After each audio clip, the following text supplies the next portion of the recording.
할렐루야. 충성교회 주일 아침 예배 나오신 여러분 모두를 주님의 이름으로 환영하고 축복합니다.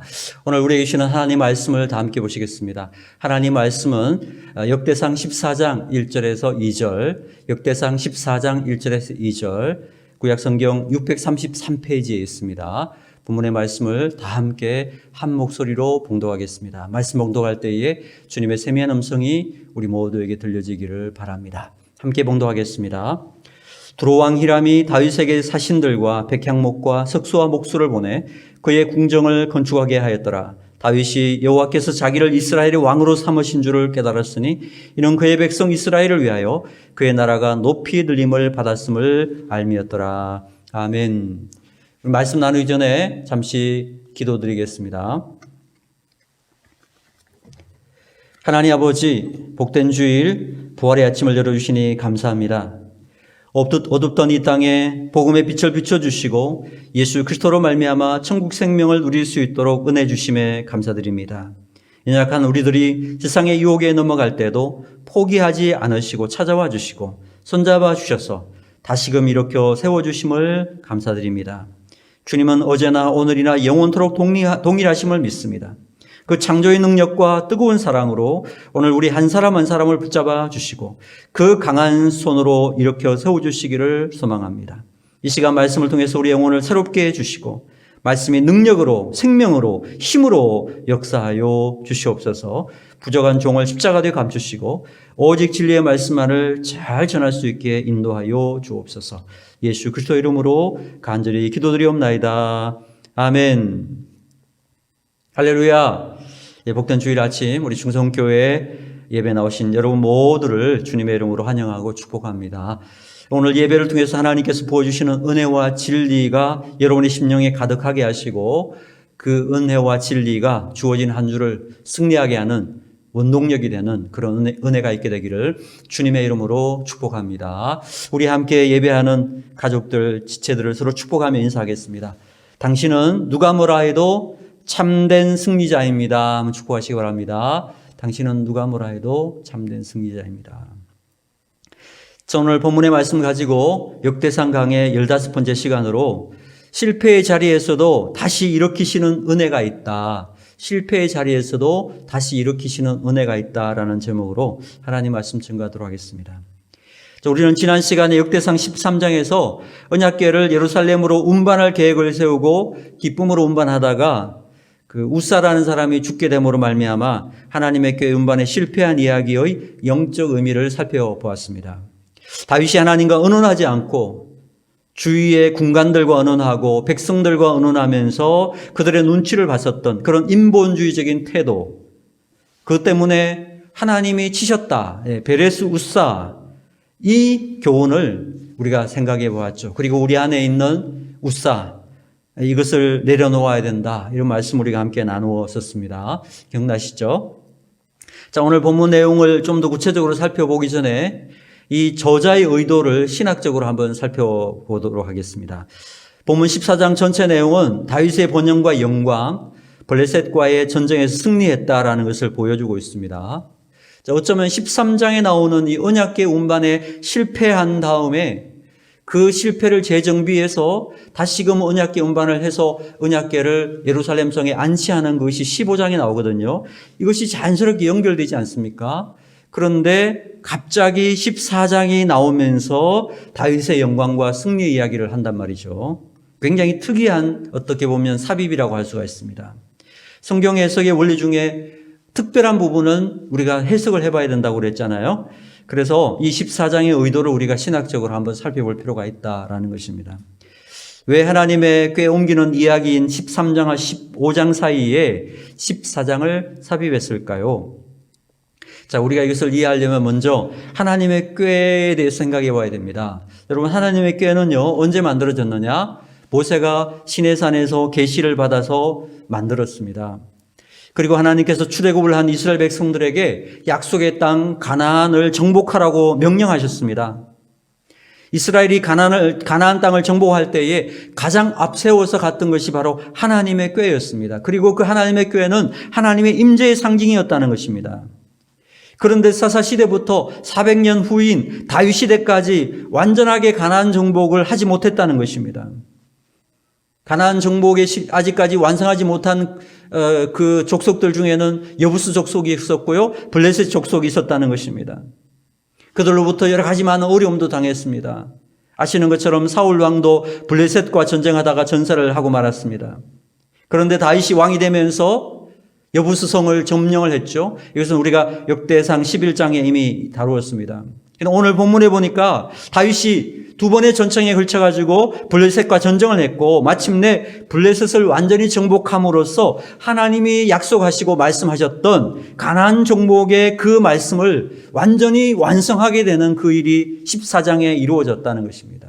자, 그래서 신학적으로는요, 13장에서 언약궤의 예루살렘 운반은요, 사실 이 불완전한 가나안 정복이었다는 거죠. 완전히 이루어지지 않았으니까. 그런데 14장에 다윗이 완전히 그 가나안 땅을 블레셋을 이김으로써 정복한 다음에 15장에 언약궤 운반을 했기 때문에 15장의 궤 운반은 가나안 정복이 완성된 시점이다. 그래서 하나님의 약속의 말씀이 완전히 성취됐다. 그것을 확정하는 의미에서 궤 운반이었고 예루살렘 성에 궤가 안치되었다는 것입니다. 그러니까 굉장한 의미가 있는 것이죠. 이런 큰 흐름 속에서 오늘 본문 14장을 우리가 살펴보면 더 은혜가 될 거라고 믿습니다. 좀 더 자세하게 본문의 내용을 살펴보도록 하겠습니다. 오늘 본문은 언약궤 운반에 실패한 다윗이었지만 그러한 실수와 실패에도 불구하고 하나님의 은혜는 변함없이 여전하게 임하고 있다는 것을 보여주고 있습니다. 하나님 우리 아버지는 참 좋으신 아버지시라는 것입니다. 우리가 실패하고 넘어졌을 때 우리를 판단하고 정죄하시는 분이 아니라 우리 약할 그때에 우리를 위로해 주시고 세임 주시고 우리를 치유하시고 회복시켜 주시는 분이시라는 것입니다. 우리를 향하신 그 하나님의 은혜의 손길은 결코 멈추지 않으신다는 것입니다. 믿으십니까? 아멘. 우리가 그것을 어떻게 알 수 있습니까? 오늘 본문에서 우리가 세 가지 이야기를 통해서 그것을 살펴볼 수가 있습니다. 차례대로 한번 살펴보겠습니다. 첫 번째, 예상 못한 하나님의 위로가 임할 때에 중심을 바로 잡음으로 하나님의 은혜가 임했다라는 것입니다. 다윗의 하나님의 궤 옮기는 행사는 국가적인 행사였다는 것입니다. 다른 성경에 보니까 거의 3만 명 정도가 참석한 큰 행사였고 다윗이 왕으로서 첫 번째 통치하는 통치 행사였다는 것입니다. 그런데 우사가 죽으면서 행사가 실패하게 되었고 많은 사람들이 볼 때는 다윗의 그 첫 번째 행사가 실패했기 때문에 꼬였다. 다윗은 이제 실패자다. 이런 안 좋은 소문이 퍼져나갔다는 것입니다. 다윗도 굉장히 낙심했고 얼마나 수치스러운 그런 상황이었겠습니까? 자, 이런 상황 속에서 오늘 본문에 보니까 갑자기 두로왕 히람이라는 사람이 다윗에게 왕궁을 지어주겠다는 제안을 했다라는 것입니다. 1절을 보시기 바랍니다. 1절 같이 읽습니다. 두로왕 히람이 다윗에게 사신들과 백향목과 석수와 목수를 보내 그의 궁전을 건축하게 하였더라. 사신을 보내고 백향목을 보내고 석수와 목수를 보내주겠다는 것입니다. 여기 지금 두로라는 이 나라는 지금의 레바논인데요. 고대 해양 상업 활동이 왕성하던 페니키아, 카르타고 지역이라고 보면 됩니다. 정말 많은 부를 축적하고 있는 힘 있는 곳입니다. 그런데 그런 나라에서 다윗에게 왕궁을 지어주겠다. 재료들과 전문가들을 다 보내주겠다는 거예요. 어쩌면 다윗에게 이 낙심한 다윗에게는 정말 생뚱맞은 제안이고 뜻밖의 제안이었다는 것입니다. 아니 다윗이 무슨 바벨론이나 페르시아 제국같이 무슨 큰 나라에 힘을 가진 그런 왕이었으면 몰라도 우리나라 강원도만한 땅이거든요. 그런 작은 나라의 국가인데 당시 최고의 힘을 가진 두로 왕이 첫 번 통치 행사부터 실패한 다윗을 위해서 왕궁을 지어주겠다는 제안을 했다? 정말 독특한 제안, 독특한 이야기라는 거죠. 그런데 여러분 이것은 다윗이 이전에도 경험한 일이었다는 것입니다. 다윗이 이전에 도망자 생활을 할 때에 아둘람 굴이나 시글락에 도피했을 때에 이런 말도 안 되는 일이 벌어졌지 않았습니까? 사울 왕의 혈족인 베냐민 지파 사람들이 다윗을 돕기 위해 찾아왔다는 거예요. 혈족 중심의 국가인 이 이스라엘에서 사울은 베냐민의 지파예요. 혈족이에요. 그런데 자기의 혈족 사울을 돕지 않고 그 반대인 다윗을 돕기 위해 광야까지 찾아왔다? 말이 안 되는 이야기예요. 또 요단강 동편에서 부유하게 살던 갓지파 사람들이 다윗을 도우려고 요단강이 범람하는 시기에 그 위기를 감수하고 강을 건너왔다? 말이 안 되는 이야기예요. 아주 특이한 일이라는 것입니다. 그런데 여러분 가만히 살펴보면요, 이런 일들이 다 하나님께서 넘어지고 낙심해 있는 다윗을 위로하시고 실패한 자리에 있는 다윗을 격려해서 일으켜 세우기 위한 하나님의 위로의 손길이 되었다라는 거예요. 이런 위로와 격려가 임하게 될 때에 빨리 깨닫고 그 중심을 바로잡고 흐트러진 모습을 정리하고 하나님 앞에 중심을 세워서 바로 자세를 잡는 것, 바로 이것이 다윗의 믿음이었고 이것이 다윗에게 임한 하나님의 은혜였다라는 거죠. 정말 중요한 부분이라고 할 수 있습니다. 여러분, 다윗의 실패가 무엇이었습니까? 하나님의 꾀를 옮겨놓을 때에 순수한 신앙적 동기 안에 불순한 인본주의적 동기도 가지고 있었다는 거죠. 정치적으로 사용하려고 했고 하나님 말씀을 떠나 세상 사람들이 하는 그러한 축제의 모습으로 이 하나님의 꾀를 옮기려고 했다가 실패했습니다. 자, 그렇지만 하나님의 위로와 격려가 임하게 되었을 때 그 실패의 자리를 빨리 틀고 다시 일어나서 자신의 중심을 낮추고 하나님 앞에서 바로 설 수 있는 사람, 그가 바로 다윗이었다는 거죠. 바로 이 자세가 중요한 겁니다. 다윗이 참 영적으로 예민한 사람이었던 것 같아요. 그것을 어디서 알 수 있느냐? 2절이 보여줍니다. 여러분 2절 같이 읽겠습니다. 같이 읽습니다. 시작. 다윗이 여호와께서 자기를 이스라엘의 왕으로 삼으신 줄을 깨달았으니 이는 그의 백성 이스라엘을 위하여 그의 나라가 높이 들림을 받았음을 알미였더라. 다윗은 말도 안 되는 이런 위로와 격려가 임했을 때 빨리 깨달았어요. 빨리 깨달았어요. 무엇을 깨달았습니까? 두 가지를 깨달았어요. 첫째, 하나님이 나를 이스라엘의 왕으로 삼아주셨구나. 나를 이스라엘 다스리는 왕으로 하나님이 쓰시고 계시는구나. 이걸 깨달았다는 것입니다. 그리고 둘째는 나를 왕 삼으신 것은 내 영광을 위한 것이 아니라 하나님의 백성들을 위하여 하나님의 백성들을 잘 섬기고 사랑하라고 세우셨구나. 이것을 깨달았다는 것입니다. 참 다윗의 믿음이 귀하다라는 생각을 합니다. 하나님께서 나를 왕으로 삼으신 것은 내 한 몸 잘 먹고 잘 살라고 세우신 것이 아니라 하나님 백성들을 잘 섬기라고 세우셨다. 위로는 보이지 않는 하나님을 잘 섬기고 사랑하고 옆으로는 보이는 이웃 백성들을 사랑하고 섬기라고 나를 세우셨구나.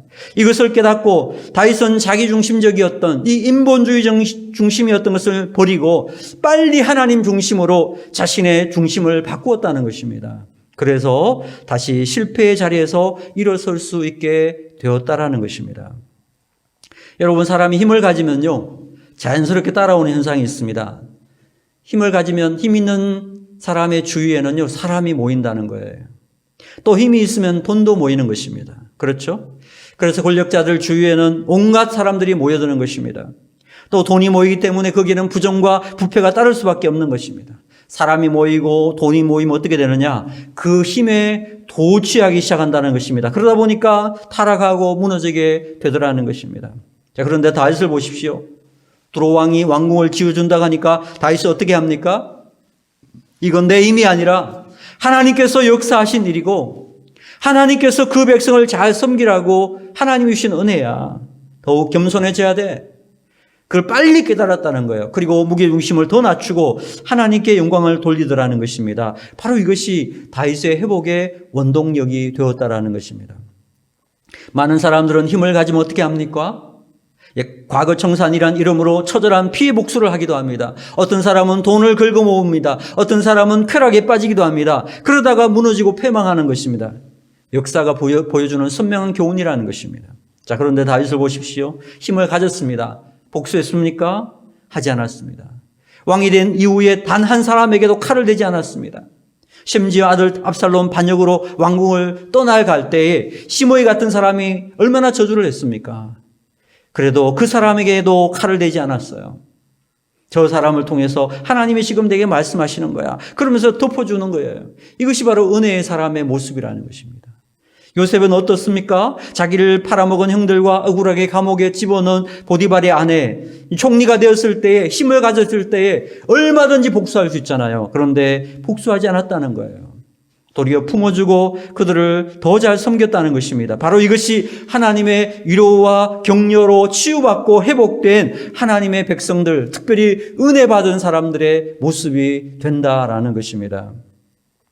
사랑하는 여러분, 지금 이 자리는 내가 성취하고 내가 열심히 노력해서 내가 만든 자리가 아니라 하나님이 나를 세우셨고 하나님을 더욱 사랑하고 내 이웃들을 사랑하고 섬기라고 하나님이 나를 이렇게 세워주셨고 불러주셨구나.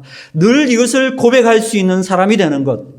그래서 하나님의 은혜가 임할 때마다 더욱 겸손으로 허리를 동이고 하나님을 찬양하고 주시는 은혜로 이웃들을 사랑하고 섬기는 데 사용할 수 있는 사람이 되는 것. 이것이 바로 하나님의 사람들의 모습이 되어야 된다는 것입니다. 저는 우리 모든 중성교회 지체들이 실패한 자리에서 이렇게 세워주실 때에 다윗과 같이 영적으로 민감하게 깨닫게 되기를 바라고요. 자신의 중심을 새롭게 하는 기회가 될 수 있게 되기를 축복합니다. 우리 땅 살아간 동안에 늘 중심을 하나님을 찬양하고 영광 돌리는 일에 최우선을 두고 나아가 하나님 백성들을 위하여 섬기고 사랑하는 일에 헌신할 수 있는 우리 모든 중성교회 지체들이 되시기를 주님의 이름으로 축원합니다. 두 번째는 다윗에게 임한 하나님의 은혜가 무엇인가? 도망치지 않고 자신의 허물과 아픔을 직면하고 이겨내게 하셨다라는 것입니다. 자, 3절에서 7절까지 보시기 바랍니다. 3절의 7절 다 같이 읽겠습니다. 시작. 다윗이 예루살렘에서 또 아내들을 맞아 다윗이 다시 아들들과 딸들을 낳았으니 예루살렘에서 낳은 아들들의 이름은 삼무아와 소밥과 나단과 솔로몬과 이팔과 엘리수아와 엘벨렛과 노가와 네벡과 야비아와 엘리사마와 부엘나다와 엘리벨렛이었더라. 네. 다윗이 헤브론에서 낳은 아들이 6명이고요. 예루살렘에서 낳은 아들이 13명, 총 19명이었습니다. 그 중에 누가 왕이 됩니까? 예, 솔로몬이 왕이 됩니다. 솔로몬은 다윗이 바세바라는 여자와 관계해서 낳은 아들이죠. 아들을 넷을 낳는데요. 삼무와 소밥, 나단, 솔로몬 이렇게 낳습니다. 자, 그런데 바세바와의 관계에서 낳은 이 네 아들 중에서 세 번째 아들 이름이 뭐죠? 그 이름이 나단이라고 되어 있죠. 전에도 제가 잠깐 말씀드렸는데요. 나단이 누굽니까? 다윗이 바세바와 간음죄를 짓고 그것을 숨기고 있을 때 하나님께서 나단 선지자를 보내어서 그것을 드러내는 일을 하셨죠. 그때 찾아온 사람이 나단이라는 사람이에요. 여러분, 다윗 입장에서 보면 보고 싶지 않은 사람이에요. 다시 자신의 죄를 딱 숨기고 있는데, 완전 범죄를 하고 있는데 자신의 죄를 세상에 드러낸 사람, 그래서 보면 기분 나쁘고 밥맛 떨어지는 그런 사람일 수 있습니다. 그런데요, 다윗이 아들 이름을 나단으로 지었다는 거예요. 무슨 뜻입니까? 자신의 허물과 죄를 피해서 도망가지 않고 정직하게 직면하고 회개하고 새롭게 되겠다는 의미가 그 이름 속에 들어있다라는 것입니다. 이런 태도를 하나님 보시고 다윗을 참 귀하게 여기지 않으셨나, 저는 그렇게 해석하고 싶습니다. 여러분, 우리도 마찬가지입니다. 우리도 살아가면서 여러 가지 문제를 만나고 여러 가지 일을 만나게 됩니다. 때로 그것이 나와 상관없이 벌어지는 일일 수도 있으나 때로는 나의 잘못으로 인한 아픔과 부끄러움이 될 수도 있는 것입니다. 일반적으로 사람들은 자기가 맞닥뜨리기 어려운 그러한 문제를 만나면 해결 방법으로 도망가는 거예요. 차단해버립니다. 잠수를 해버립니다. 문제를 직면하고 싶어하지 않는 것입니다. 여러분, 그런다고 문제가 해결됩니까? 사실 시간이 지나면서 해결되는 문제는 거의 없다는 것입니다. 시간이 지나면 문제는 더 커지고 더 부풀어 올라서 나중에는 해결할 수 없는 지경에 이르게 될 수도 있는 것입니다. 특별히 하나님 앞에서 범죄한 것, 또 내 양심 앞에서 당당하지 못한 것, 이웃들과 관계에서 상처를 입힌 그런 허물들은요, 회피한다고 해결되는 문제는 아니라는 것입니다. 그러므로 저는 우리에게 이런 다윗과 같은 자세가 필요하다고 확신합니다. 다윗은 자신의 문제를 회피하지 않았다는 것입니다. 아들에게 나단이라는 이름을 지어주어서 나단 이름을 들을 때마다 그 문제를 생각했고 직면하기를 원했고, 상처와 아픔이 떠오를 때마다 하나님 앞에 나가서 마음을 새롭게 하고 회개했다라는 것입니다. 그렇게 자신의 마음을 새롭게 하고 문제를 피하지 않고 회개하고 새롭게 했더니 어떻게 되었습니까? 하나님께서 그 나단의 동생 솔로몬에게 다윗의 왕위를 계승할 수 있는 은혜를 부어주시더라 하는 것입니다.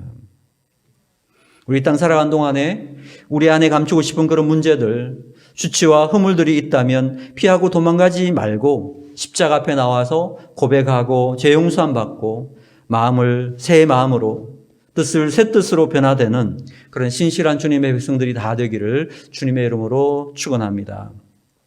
세 번째, 하나님 은혜가 어떻게 임했느냐? 전쟁에서 승리를 주시는 것으로 임하게 되었다라는 것입니다. 자, 우리 8절에서 11절까지 말씀을 같이 읽겠습니다. 8절에서 11절 같이 봉독합니다. 시작. 다윗이 기름 부음을 받아 온 이스라엘의 왕이 되었다 함을 블레셋 사람들이 듣고 모든 블레셋 사람들이 다윗을 찾으러 올라오매 다윗이 듣고 대항하러 나갔으나 블레셋 사람들이 이미 이르러 르바임 골짜기로 쳐들어온지라. 다윗이 하나님께 물어 이르되 내가 블레셋 사람들을 치러 올라가리까 주께서 그들을 내 손에 넘기시겠나이까 하니 여호와께서 그에게 이르시되 올라가라 내가 그들을 내 손에 넘기리라 하신지라. 이에 무리가 바알브라심으로 올라갔더니 다윗이 거기서 그들을 치고 다윗이 이르되 하나님이 물을 쪼개음같이 내 손으로 내 대적을 흩으셨다 하므로 그곳 이름을 바알브라심이라 부르니라. 여러분 16절 17절 계속 읽겠습니다. 16절 17절입니다. 시작. 이에 다윗이 하나님의 명령대로 행하여 블레셋 사람들의 군대를 쳐서 기본에서부터 게셀까지 이르렀더니 다윗의 명성이 온 세상에 퍼졌고 여호와께서 모든 이방 민족으로 그를 두려워하게 하셨더라. 아멘. 앞에서 말씀드린 대로 이스라엘이 가나안을 정복하는데 제일 마지막까지 정복하지 못한 족속이 바로 블레셋 족속이었다는 것입니다. 블레셋은 항상 눈의 가시처럼 이스라엘을 괴롭힌 민족이었습니다. 다윗이 왕이 되었다는 말을 듣고 제일 열받은 사람이 누구냐? 블레셋의 왕 아기스였습니다. 왜냐하면 이 다윗을 죽일 기회가 있었거든요. 다윗이 사울을 피해서 도망할 때 너무 다급해가지고 블레셋 땅으로 넘어간 적이 있습니다. 그러니까 사람들이 다윗을 알아보고 그를 잡아 죽이고자 할 때에 다윗이 살아남기 위해서 어떻게 했습니까?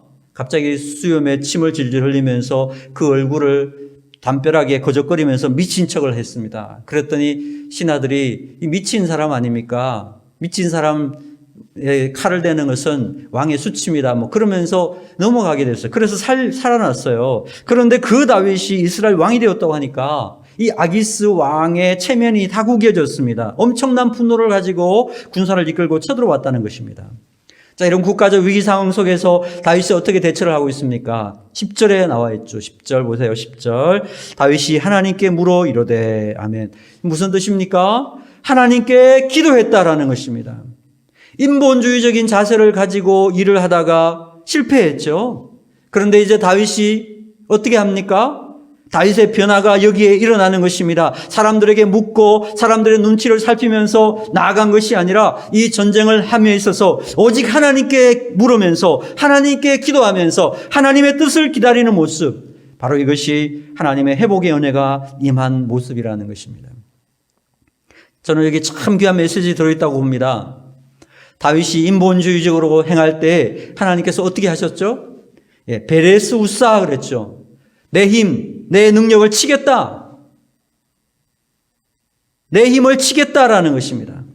그런데 오늘 본문에 보니까 다윗이 하나님께 묻고 하나님께서 가라고 말씀하셔가지고 순종해서 갔더니 하나님께서 블레셋을 완전히 이기고 큰 승리를 주셨다라는 거죠.